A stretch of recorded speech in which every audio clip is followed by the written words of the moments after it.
Ya, jadi nanti apakah menggunakan tenaga surya, ya nanti panelnya seperti apakah panel surya pakai apa. Ada juga yang mengembangkan hidrogen gitu. Jadi kita tuh kan punya air itu ya. Kenapa itu nggak dikembangkan? Tesla itu sudah mengembangkan mobil listrik itu sejak 60 kan itu, malah dibunuh kan. Nah itu, ya itu kenapa ya, karena mafia itu. Coba kalau sejak tahun 60 itu Tesla udah bisa melaju kecepatan 60 kilometer per jam, itu kan hebat itu. Tapi kan nggak dikembangkan kan, malah dibunuh kan Tesla itu. Nah seperti itu. Jadi kalau itu memang kalau kita bicara tentang politik ya memang beda lagi kan gitu ya. Nah sebenarnya kalau itu mobil listrik dikembangkan sejak dulu, wow, ya. Jadi misalnya rumah-rumah kita ini kan negara tropis kan gitu. Mestinya ya setiap rumah itu mesti ada panel solarnya, itu mesti ada kan gitu. Dan itu minimal kan kita udah untuk produksi misalnya lampu dan itu mungkin sudah bisa otonomus kan gitu ya. Di Jepang aja Anda bisa lihat itu. Ya, itu menggunakan apa tenaga matahari. Jadi selama perjalanan saya begitu mendarat itu ya, terus kemudian saya menuju ke hotel itu di sepanjang apa namanya, jalan tol itu, ini apa, ternyata ini adalah panel-panel itu surya, bayangkan, itu Jepang. Kenapa kita nggak nyontoh, sementara matahari kita terangnya menjadi apa, itu konsisten kan itu, lebih lama kan itu, ya. Bahkan di Jepang itu ada daerah yang apa itu, setor itu, ke PLN-nya Jepang sana. Wah, kita mestinya kita ini kenapa kita harus pakai apa, batu bara kan itu. Kita punya sumber angin misalnya ya, pakai itu ya yang kemudian sumber surya itu menurut saya itu ya, matahari itu wah sudah keren itu sebetulnya. Jadi listrik itu kita ya paling ya tambahannya ini apa ya, listrik itu mahal loh ya. Saya itu ya rata-rata ya 1 sampai 1,3 lah kan itu per bulan itu ya, itu untuk listrik ya. Nah itu bayangkan itu kalau saya pakai sayangnya panel-panel solar seperti itu masih mahal ya. Sayangnya seperti itu. Coba kalau itu diproduksi secara massal, nah ya itu sebagai keunggulan sebetulnya itu ya, keunggulan kita itu itu. Ya. Ya ini tadi ya. Jadi sekali lagi kesimpulannya bahwa proses manajemen strategik adalah dari apa? Perumusan ya, implementasi dan evaluasi. Ya. Jadi itu kira-kira ya beberapa pertanyaan yang memang harus kita jawab ya. Ya, jadi ini pengantar ya. Ya. Jadi sudah ada gambaran ya. Kenapa penting ya manajemen strategik ya. Oke, sekarang kita masuk ke materi ya. Silakan bisa di-download ya itu di Kulino ya. Ya,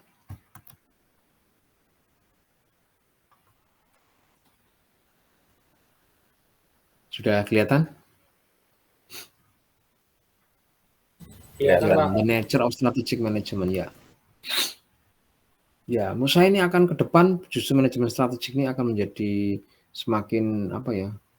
Semakin kuat kan gitu. Semakin orang khususnya ini kan dipelajari kalau kita lihat itu ya manajemen itu kan gini ya. Selama ini kalau Anda wajah manajemen itu kan piramid ya. Coba bayangkan aja ya secara visual ya. Manajemen itu piramid ya. Bisa dipahami? Ya, kalau saya bicara manajemen itu bayangkan proses apa pendekatan manajemen itu seperti piramid ya. Jadi yang paling bawah itu apa? First line management ya. Manajemen operasional. Terus kemudian ada middle management dan yang paling atas itu adalah strategic management ya. Nah itu. Nah, jadi manajernya kalau yang paling atas itu disebut dengan CEO, Chief Executive Officer kan gitu ya. Nah, di situ. Nah, itu kita bisa melihat ya. Nah, ya kita mulai nih ya. Nah, ini tadi ngobrol-ngobrolnya kenapa nih penting ya. Ini Anda bisa melihat nih. Ya, kalau kita lihat data ya. Ini artinya apa ini? Ternyata perusahaan-perusahaan ini ya, kenapa ini kita berkepentingan dengan ini? Yo, sangat gitu ya. Tuh lihat itu bahwa eh, ternyata bahwa ini ada startup ya. Jadi untuk fenomena-fenomena ini ya ternyata Setiap negara itu mestinya harus kalau punya startup seperti ini ya artinya ini karena bisa meningkatkan taraf hidup suatu negara atau bangsa kan gitu ya. Tuh lihat tuh. Ya, itu dimulai dari yang paling apa nih, paling kecil yaitu apa namanya? Coro ya, cockroach ya. Perusahaan rintisan ya disebut dengan Coro ya. Perusahaan rintisan awal dengan valuasi masih kecil yaitu nggak ada nilainya itu ya. Tapi ini malah tahan banting nih ya. Nah, terus di situ ada valuasinya menembus 10 juta US dollar itu ya itu namanya poni ya. Ada Centaur 100 juta. Nah, ini yang unicorn ya. Nah, ini kita kan ini bangga juga ini kita punya ini memiliki apa nih unicorn ya. Memiliki valuasi lebih 1 miliar dolar. Coba dihitung 1 miliar dolar itu nolnya berapa itu? Mbak Septi coba itu berapa Mbak nolnya Mbak yang di keuangan ya tambah nol berapa itu 4 itu ya. Iya Pak, banyak Pak. 1 miliar itu sudah nolnya sudah berapa itu? 9 ya? Bener ya? Oke, laras. 9 tambah 4, waduh. Wah itu. Nah ini valuasinya begini ya, apa unicorn. Nah nanti terus kemudian kalau itu apa lebih dari 10 miliar, wah ini dexacorn ya dan lebih dari 100 miliar itu namanya hectocorn. Wah ini kok dari apa ini mitos-mitos Yunani semua ini ya. Ada poni, ada centaur. Nah, centaur itu manusia ya, badannya itu hewan itu ya, terus kemudian manusia kan gitu. Itu kan di mitos-mitos Yunani ya enggak salah ya. Nah, terus ada unicorn ya. Itu yang bisa terbang yang mana nih? Ya. Kuda ya, kuda manusia, setengah manusia itu centaur. Ada unicorn, ada dexacorn, ada hectocorn yang gitu. Wah, kalau dulu saya senang nonton film kayak gini ya. Jadi naik kuda terbang gitu ya ini ya. Nah, itu lihat tuh. Datanya lihat itu. Data per 2019 itu ada lebih dari 300 unicorn di seluruh dunia. Unicorn berarti valuasinya adalah lebih dari 1 miliar dolar ya. Unicorn, 300 unicorn di seluruh dunia tahun 2009. 300 ya. 7 unicorn itu Asia Tenggara. Asia Tenggara itu apa saja? Asia Tenggara ya. Ya, ada Asia Tenggara, ada Asia, semua Asia tapi kita itu masuk dalam Asia Tenggara ya. Nah, 7 di Asia Tenggara. Separuh lebih 4 diantaranya di Indonesia. Wah, ini kan hebat ya ini ya. Kita ini termasuk jos loh ya. Termasuk TOP BGT loh ya. Wah, ini dari 300 ini 7 di Asia Tenggara, 4 di Indonesia, yaitu diantaranya ada Gojek, Tokopedia, Bukalapak, dan Traveloka. Ya gitu ya. Dan yang terakhir itu kayaknya sudah ya, ini tahun ini kita sudah punya menargetkan ada satu lagi tadi dari apa unicorn, kemudian untuk menjadi dexacorn. Ya sudah kan itu ya. Jadi merger ya antara apa Tokopedia dan Gojek gitu ya. Nah ini Anda bisa melihat ini bahwa oh ternyata bahwa bisnis tuh ini ya sekarang ya. Ya fenomena bisnis itu sekarang ini bahwa ada perusahaan-perusahaan rintisan yang memang ini fenomenal.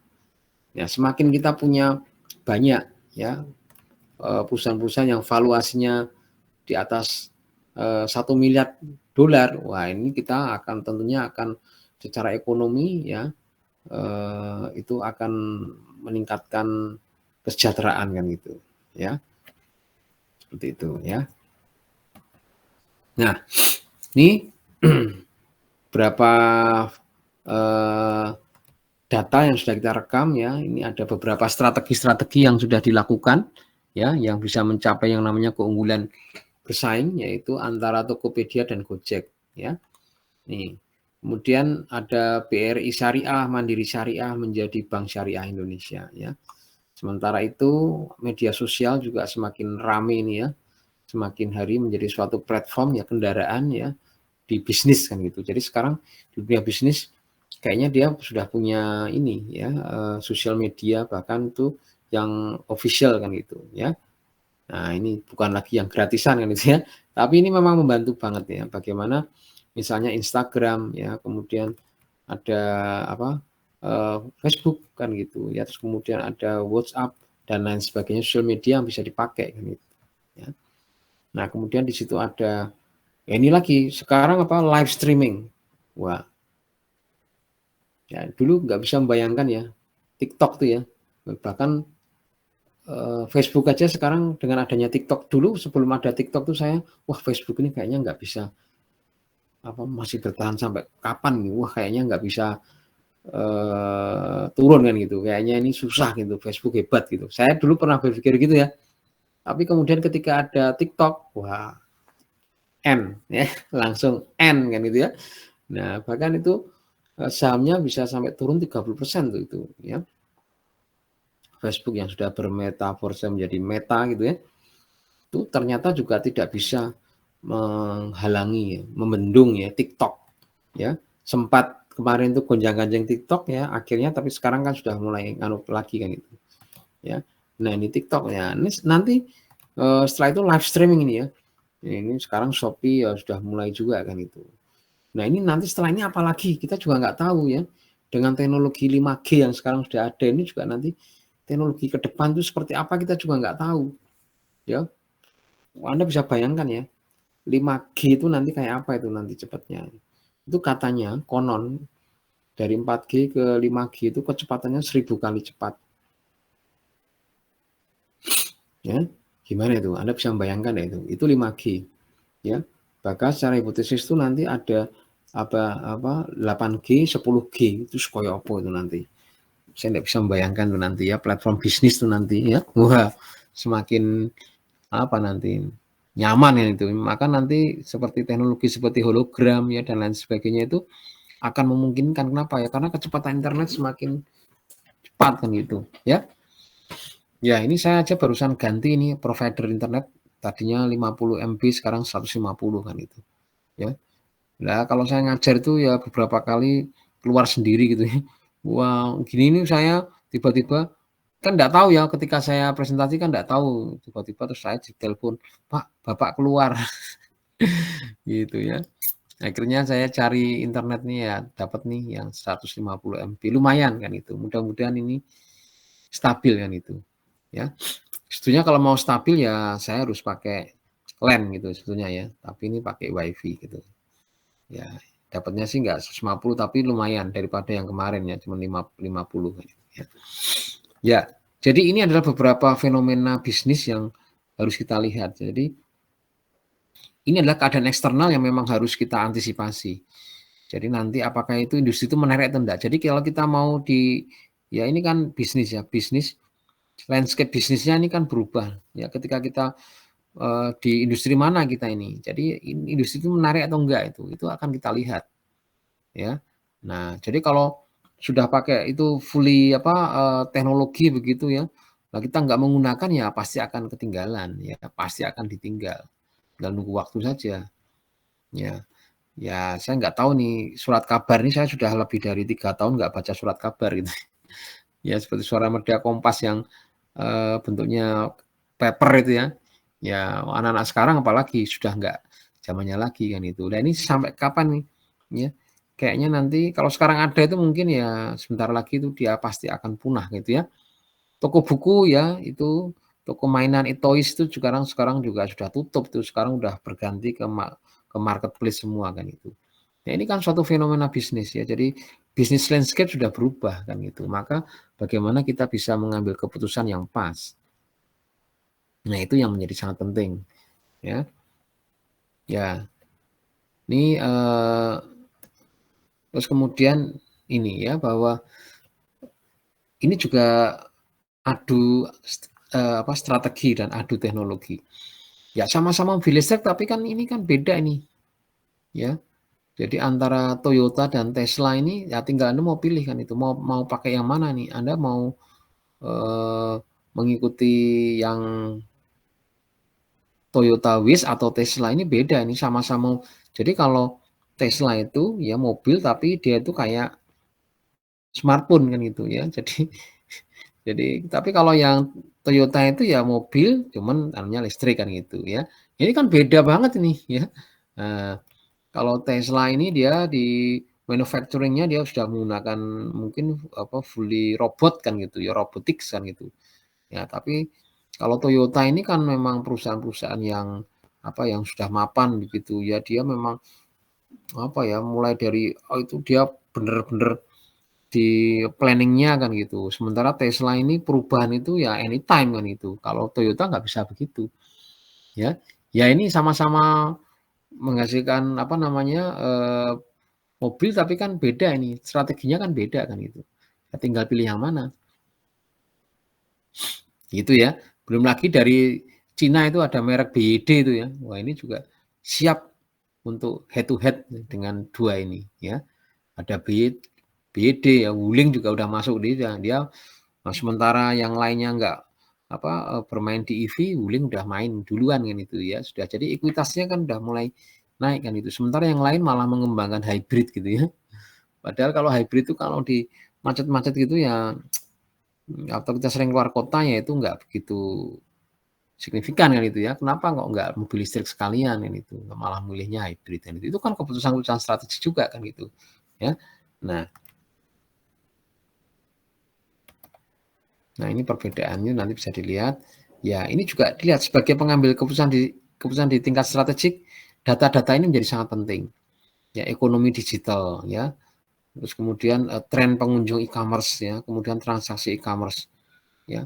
Bahkan nanti setelah ini presiden kita udah jelas ya. Kalau kemarin itu kita mau presidennya siapa itu juga penting itu. Ya, kalau ini kan sudah penting ya. Tapi nanti masih ada pertanyaan ya, tanggal 20 Oktober nanti jadi dilantik atau enggak itu. Nah, itu yang penting itu ya, itu penting juga itu. Ya, Anda yakin ya presiden kita nanti dilantik ya tanggal 20 Oktober? Ya. Ya, ini apalagi nanti dengan wakil presidennya ini yang ini masih kontroversial ini ya nanti. Nah, ini juga nanti kalau ini dilantik dan nanti menimbulkan kontroversial, ini pasarnya nanti akan bergolak-golak kan itu. Ya. Ya. Jadi jangan salah ya, kita ini saking gonta-ganti kurikulum ya. Itu negara-negara seperti Eropa ya, kayak Jepang, kemudian Belanda, Jerman itu kayaknya sudah nggak mau menerima beasiswa dari Indonesia ya, yang mau ke S1 kan itu. Kenapa? Ya karena sudah nggak ada ujian nasional misalnya begitu. Nah, kayak gitu ya.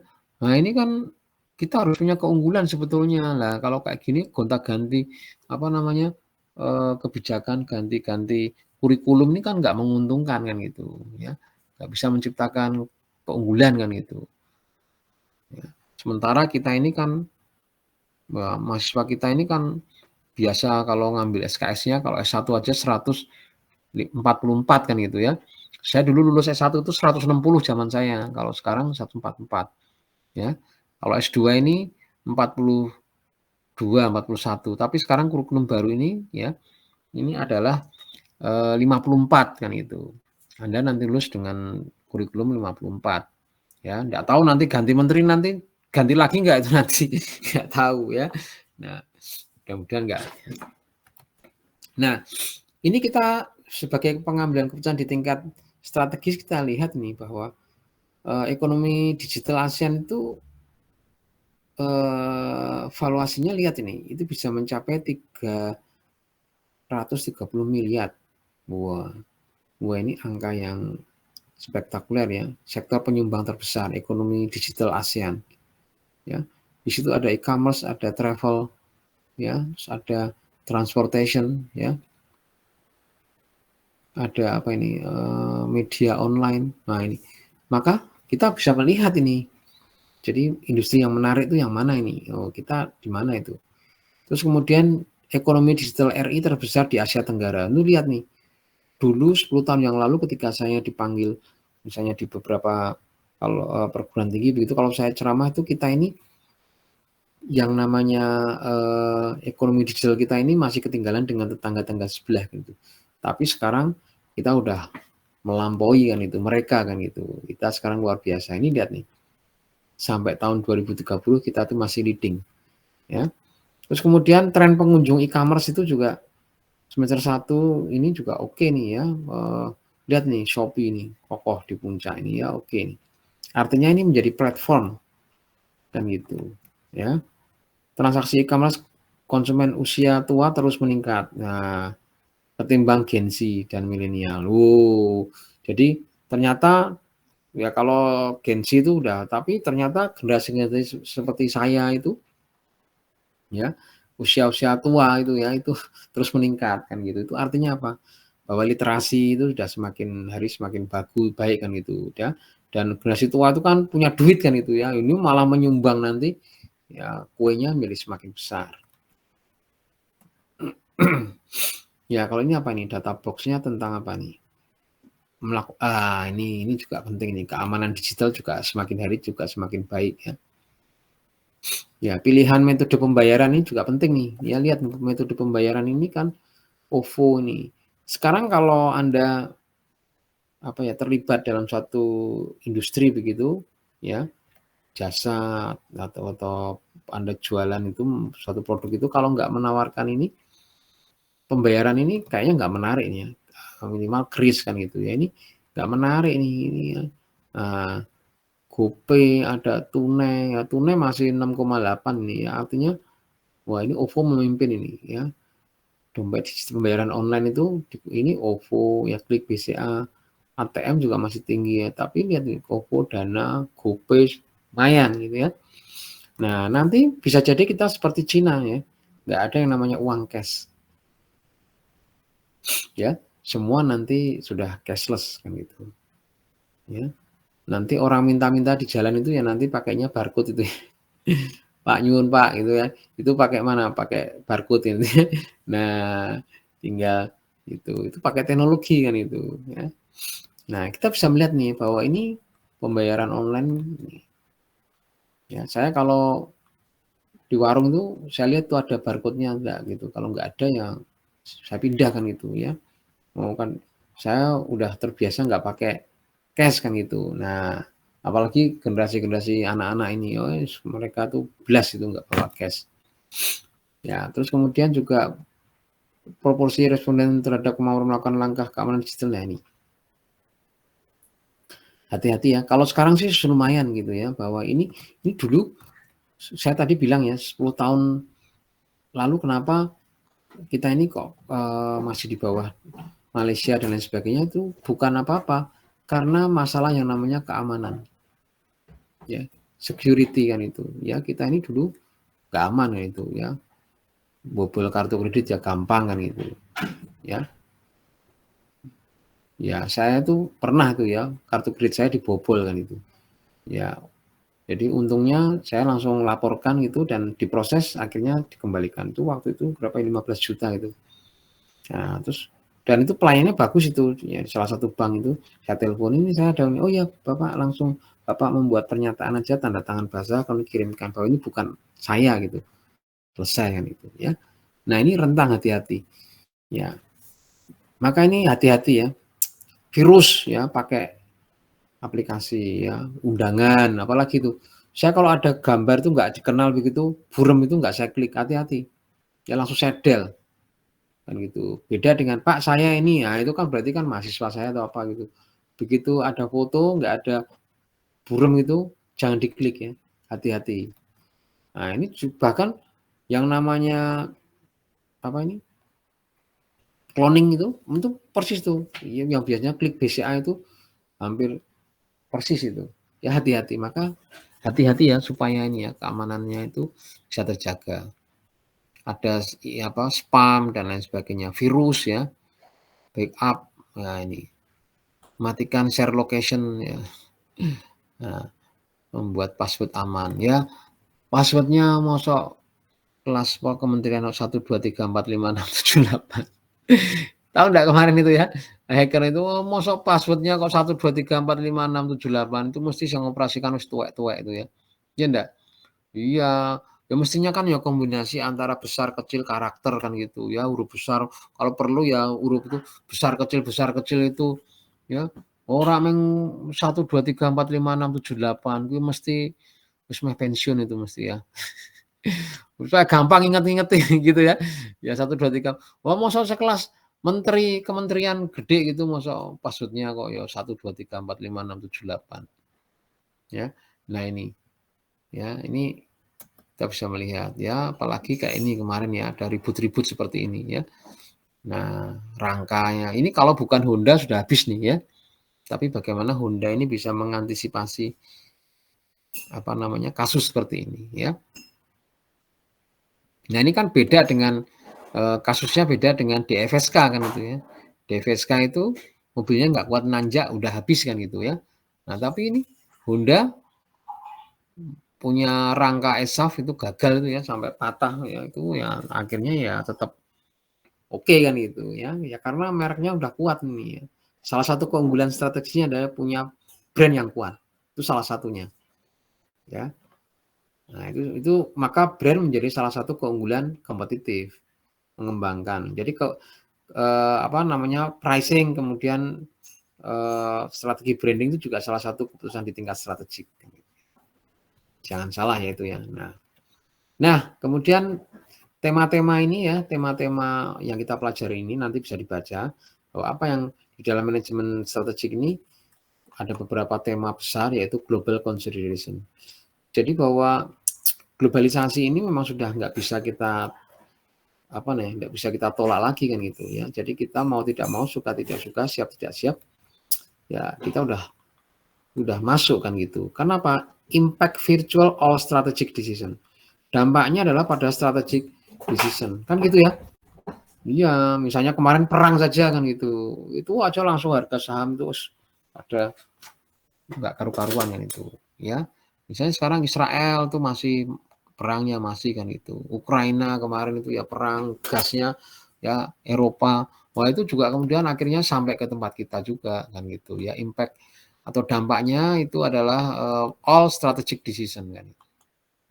Itu dia ya. Jadi Pak kita tuh nggak ngapa-ngapain iya, tapi kan ini kan ada yang namanya pengaruh secara global consideration-nya ini ya. Nah itu.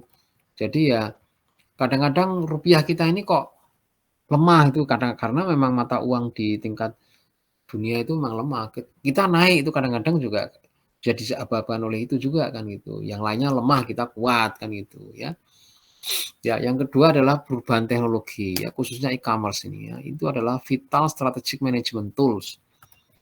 Jadi kalau sekarang ini kita nggak bisa mengembangkan ya bisnis kita ini nggak menggunakan apa namanya manajemen apa toolsnya tidak menggunakan teknologi ya habislah ya itu dia karena kita ini kan sudah masuk dalam revolusi industri yang keempat kan itu di mana di situ ada apa Internet of Things ya selain apa teknologi informasi kita ada yang namanya Internet of Things ya terus kemudian ada AI wah ini AI ini kan wah saya nggak tahu nanti ya 5, 10, 20 tahun yang ke depan itu nanti ya. Jadi kita nanti bermitra dengan ya sudah familiar dengan AI ya kayak gitu. Loh itu coba tuh ChatGPT itu tolong buatkan saya logo ini dengan kalau Anda membuat prompt-nya bagus wah keren. Itu Anda nggak usah belajar di seni itu udah langsung aja Anda membuat prompt-nya itu bagus wah sudah oke. Ya. Nah, seperti itu. Jadi nanti bisa membuat desain rumah itu. Kalau arsitek itu ya, wah itu kan mahal. Itu ada itu program AI. Ya, bahkan nanti wah nanti dengan teknologi pakai VR dan lain sebagainya Anda bisa membuat nanti mau saya buat seperti apa rumahnya catnya ini penataan ini udah nanti bisa ya kita bisa mendesain sedemikian rupa ya, secara custom kan itu. Nah, itu sekarang kalau nggak dilengkapi seperti itu ya nggak bisa kan itu. Ya. Nah, itu jadi yang kedua ya. Jadi yang pertama adalah globalisasi ya, global consideration ya yang akan merubah ya dalam setiap keputusan strategi. Kemudian juga e-commerce atau teknologi ini kan vital strategic management tools kan gitu. Ya, memang sekarang harus kita kembangkan. Ya. Sekarang kita misalnya bayar pajak sudah di mana-mana nanti online dan lain sebagainya bisa gitu kan itu kan juga apa strategic management tools ya. Jadi nanti ya bayar pajak sepeda motor itu ya sudah sekarang mungkin lebih nyaman ya. Mungkin nanti di Indomaret mungkin bisa ya. Ya nanti bisa kan gitu. Ya. Nah, nanti sekarang udah beberapa termasuk nyaman gitu ya. BPJS itu juga ngecek gampang kan gitu ya. Terus kemudian nanti ada kesehatan itu juga ya itu bisa itu gampang dicek. Ya, terus kemudian ya ini yang ketiga ini maksudnya apa ini? Kira-kira apa ini yang ketiga ini? Natural environment ya. Ini kira-kira apa ini? Ya ini di akuntansi kayaknya sekarang sudah ada nih yang membahas tentang ini.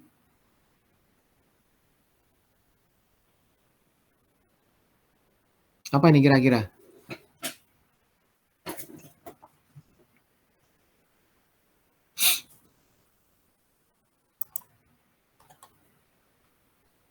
Ya, tadi Rizka Oktama sudah datang belum? Pak, mohon maaf tadi lagi di WC, Pak. Oh, Maaf ya. Saya kira beli nasi goreng, Mbak. Enggak, Pak. Baru pulang kerja soalnya tadi, Pak. Oh ya, oke. Ya, mohon maaf ya, Pak, sekali lagi. Iya, it's okay ya. Oke, ini tadi ini ya dalam fenomena bisnis yang sekarang ini ya.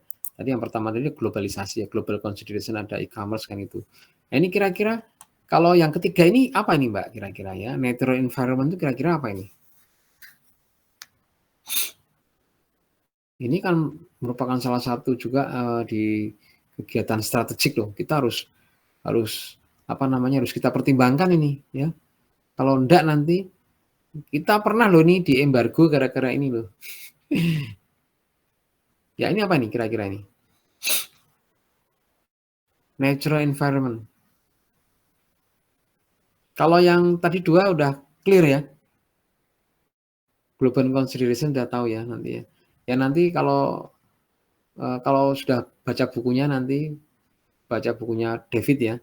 Ya saya kira beli ya. Ini buku bagus kok. Ya. Nah ini yang wajib untuk dibeli menurut saya nanti. Ya. Kalau beli yang ori ya, jangan yang edisi mahasiswa yang nggak bisa dibaca itu. Saya di kelas saya lihat itu bukunya ada yang kecil itu, saya bilang, loh ini Mbak Mas nih buku kayak gini tuh bacanya gimana? Oh saya aja baca nggak bisa ya, bacanya dengan iman ya ini ya. Beneran nggak bisa, maka beli aja buku yang ori saja kan itu. Karena ini bisa dipakai untuk seterusnya nanti. Ketika Anda udah lulus pun nanti bisa dibaca-baca nih ya. Siapa tahu nanti Anda jadi manajer strategik kan gitu ya. Nah, di tingkat di level yang top gitu, top manajemen. Nah, ini bisa dipakai nih, ya. Ya, gimana nih, Mbak Rizka? Ada gambaran enggak kira-kira nih natural environment ini? Mohon maaf, Pak. Sebelumnya kan saya dari sistem informasi baru masuk akuntansi, jadi belum banyak belajar tentang akuntansi itu apa, Pak. Oh iya. Lah kok minat di akuntansi kenapa nih, Mbak? Kok enggak di manajemen saja? Soalnya baru masuk di kerja di admin itu baru 2 bulanan ini, Pak. Jadi baru banyak belajar juga sih. Ya itu harus kerja keras tuh ya. Jadi untuk apa nih? Jadi dari program studi itu ya ke manajemen itu ada beberapa metodologi yang mungkin beda kan gitu ya. Ya itu memang harus kerja keras untuk supaya mendalami. Ada banyak perbedaan antara ilmu itu ya tadi ya, pasti tadi dengan ilmu sosial itu memang banyak yang berbeda kan itu ya. Tapi selama kita itu sungguh-sungguh jangan khawatir kan itu ya. Ya, untuk sementara saya mendengarkan dulu ya, Pak, tidak banyak. Oke. Tapi baca bukunya ya itu nanti ya. Ya, siap-siap, Pak. Karena kalau nggak baca buku nanti eman-eman gitu. Karena ini adalah buku yang artinya ini adalah suatu konsep yang penting di manajemen strategik ya. Siapa tahu nanti karir kita naik terus ya. Nanti sampai di puncak kan gitu ya. Wah, sampai di puncak. Wah, itu nanti kan. Nah, ini kita sudah tahu apa yang mesti kita lakukan kan gitu ya. Oke. Mohon bimbingannya ya, Pak ya. Ya, oke. Ya, yang lain bisa Pak, Rinaldi, Pak. Ya, oke. Oh, natural environment itu menjadi strategic isu bagaimana sebuah lingkungan itu Pak menjadi isu yang sangat penting untuk saat ini Pak, untuk dipertimbangkan dalam membuat manajemen strategi Pak. Apalagi hampir semua faktor sekarang itu harus ada yang namanya keberlanjutan Pak. Termasuk di tempat kami Pak, memang untuk tempat saya kerja sekarang Pak, lingkungan itu menjadi isu utama karena kami itu di bidang perkebunan kelapa sawit Pak. Jadi apapun ceritanya, setiap kebijakan, setiap perencanaan, kalau kami namanya budget jangka panjang itu, pasti mempertimbangkan aspek lingkungan Pak. Yes, ya. Ya benar. Jadi nanti ya, jadi kita nanti sudah nggak bisa lagi misalnya produk gitu ya, nanti ya tetap harus ada standarnya kan itu ya. Nanti bahwa kalau di ISO itu ISO berapa itu memang sudah ada kan itu. Jadi nanti udah masuknya ke sana ya. Apakah itu nanti bisa didaur ulang atau enggak kan gitu ya. Kan gitu. Itu juga penting itu. Menjadi apa? Important strategy isu ya. Isu penting ini nanti. Karena kalau kita nggak mengikuti ini ya produk kita nggak bisa bersaing ya. Ya nanti akan dicek, oh ini nggak mengikuti ini, oh nggak usah kan itu. Sementara negara-negara maju ini sudah mulai sensitif ya dengan ini. Ini penting banget nih. Ya begitu nanti kita ini nggak mengikuti ini ya, aturan seperti ini ya nggak bisa masuk kan gitu, kan rugi ya. Nah, kemudian kalau di akuntansi itu kan ada green accounting ya, sudah mulai juga ya, ini sudah mulai juga. Kalau Anda tertarik ya bisa masuk ke sana kan itu, yang namanya green accounting ya. Nah, saya kira 3 ini ya, tema-tema besar ini silahkan nanti dipahami ya. Ini penting sekali ya untuk pengambilan keputusan di tingkat strategik. Yang namanya global consideration, kemudian e-commerce ya, kemudian apa ini natural environment itu juga merupakan hal yang mesti kita pahami. Nah, kemudian ini ya apa namanya? Kita bisa melihat ya definisi daripada strategic management ini kan ya art and science ya. Yang kita pelajari ini kan science. Ketika nanti Anda sudah beneran jadi manajer strategik ya nanti ini Anda bisa melakukan artnya kan gitu ya. Jadi art and science ya of formulating, implementing and evaluating ya. Jadi dari cross functional decision ya that enable an organizational to achieve its objective. Ya ini adalah definisinya. Jadi merupakan suatu apa kegiatan tentang bagaimana membuat formulasi, implementasi dan evaluasi ya. Ya, manajemen strategik itu intinya kan strategic plan. Ya, ya. Ini kenapa ini dipelajari ya karena kan tadi katanya lebih susah dibandingkan operasional ya. Ini tadi ya, karena ini kan strategic plan. Strategic plan itu kan ke depan itu kan kita nggak tahu ya, itu kan gerambyang ya. Bisa ya, bisa tidak gitu ya. Ya. Jadi nggak ada yang apa yang menjamin 100% ya itu nanti akan tepat tuh nggak bisa. Karena itu tadi ya nanti ada perang gitu ya, nanti ada apa lagi, wah itu nggak bisa itu ya. Siapa yang tahu ada krisis misalnya ya? Nah, nggak tahu lagi ya. Ini kita udah mulai hati-hati ya ini ya, udah mulai krisis juga ini. Ya, misalnya pasar tenaga kerja kita ini ya, ini unemployment-nya semakin hari juga semakin banyak kan itu. Saya lihat tuh di beberapa pemberitaan ini kok begini kan gitu ya. Artinya ini ya ini apa yang dilakukan perusahaan-perusahaan ini supaya bisa bertahan itu misalnya seperti itu ya. Tapi jangan khawatir, it's a company games plan. Ya, kita harus punya suatu apa ini company's game plan. Wah, di sekolah-sekolah bisnis itu ada mata kuliah itu gaming ya. Main game itu penting juga kan gitu ya. Untuk apa? Untuk eksekusi kan itu ya. Melatih itu sense of eksekusinya itu harus kita pelajari kan. Bagaimana kita mengambil misalnya risk taker kan itu. Apa kita risk taker atau enggak kan itu ya. Nah, itu. Ya ini banyak yang suka main game.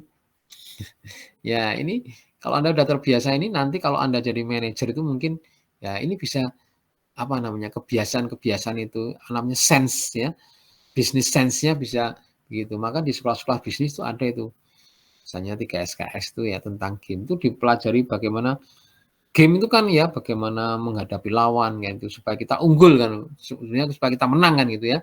Nah ya itu ya jadi ini adalah beberapa definisi ya. Nah jadi sukses manajemen strategi kalau tentang integrasi kan itu. Jadi bukan lagi satu-satu ya.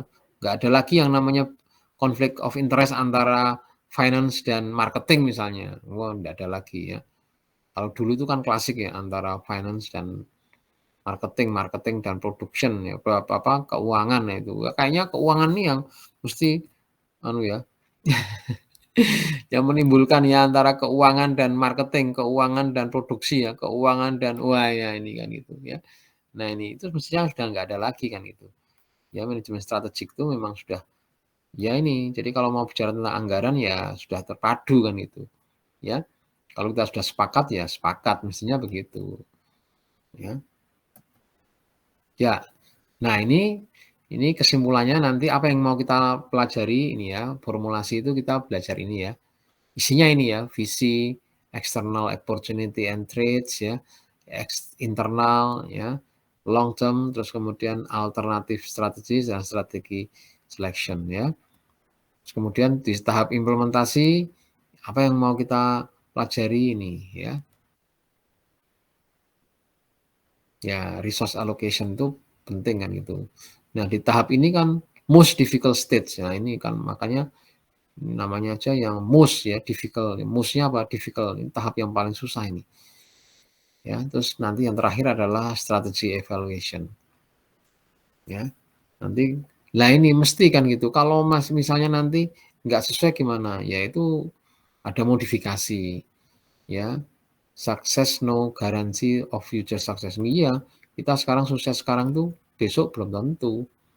Ya nggak ada itu yang namanya garansi kalau sekarang itu sukses besok sukses. No way kan gitu ya. Adanya apa? Adanya bagaimana kita mengembangkan konsep strategi yang lebih bagus terus kan itu. Supaya unggul terus itu, adanya itu. Kalau kita lengah ya selesai. Ya, jadi itu kira-kira gambaran besarnya ya. Jadi Anda nggak salah lagi. Jadi kalau Anda anytime ya Anda belajar itu membaca buku manajemen strategik sudah tahu ya apa yang supaya nggak tersesat kan itu. Apa yang saya tuju dari manajemen strategik ini ya. Bagaimana kita memperoleh yang namanya keunggulan bersaing yang berkelanjutan ya, sustainable competitive advantage ya. Melalui apa? Melalui proses manajemen strategik. Ya, dimulai dari visi misi, kemudian analisis eksternal internal, kemudian ada tahap formulasi, implementasi dan evaluasi. Ya. Nah, itu di mana Pak? Ya, silakan baca buku yang bagus ya, buku bagus dua itu ya. Bukunya Michael Heath maupun David ya, Brad David. Ya, sebelum saya tutup ada pertanyaan?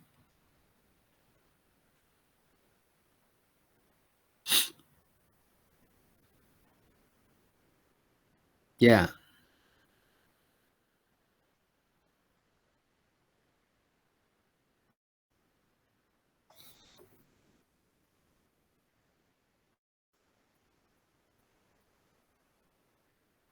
Merger.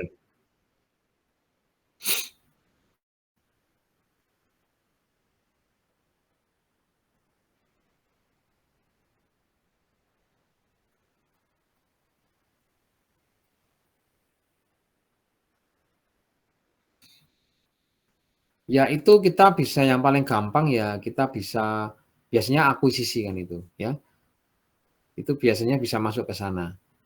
Ya, kita kalau anak-anak perusahaan biasanya itu kan yang lama-lama itu bisa kita akuisisi. Tapi kalau kita biasanya nanti kita membuat perusahaan baru itu namanya nanti kita bisa strategi pakai integrasi ke depan atau ke belakang itu nanti tergantung itu berurusan dengan supplier atau berurusan dengan distributor. Nah, itu nanti bisa kan itu. Ya, nanti seperti itu Pak nanti ya. Ya, makanya nanti bukunya dibaca itu beberapa pilihan strategi ya. Nanti kita bisa memilih strategi apakah kita melakukan strategi integrasi ke depan. Itu berarti kita menyangkut masalah apa namanya distributor kan itu. Berkepentingan dengan supplier ya kita pakai integrasi ke belakang. Kan gitu ya. Kira-kira seperti itu ya.